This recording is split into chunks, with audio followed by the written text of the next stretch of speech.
Welcome back. So in this video we're going to talk about kind of the methodology of this article. It's kind of like an ethnography, because the authors did go and they interviewed participants, but they interviewed them after the fact, after the hurricane itself, so they didn't actually do it in like real time.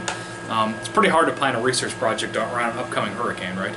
So they went and they interviewed them afterwards. Now, I don't really consider this a problem, right? Because when you've had some separation from the things that you're studying or describing, yeah, memory does play tricks on you. You might get some of the facts wrong, but you're able to piece together a story, I think, in a more meaningful way.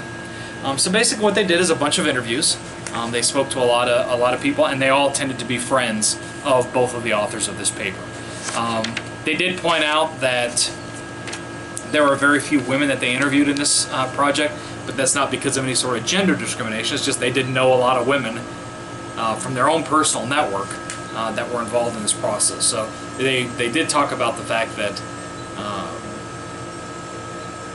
they weren't trying to like discriminate against women or anything. That's just who they knew. And they also call this a situated narrative approach, where they're sort of embedded in the process, but they're kind of distanced from it as well. They were part of Hurricane Gudrun because it was part of their social network, even if they didn't actually experience it in the same way as some of the participants did. So that's the role of stories as a methodology.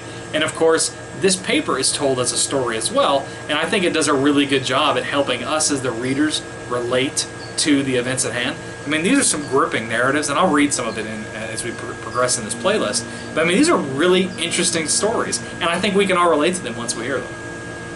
Awesome. I will see you in the next video, where we're going to talk about procedural versus substantive rationality.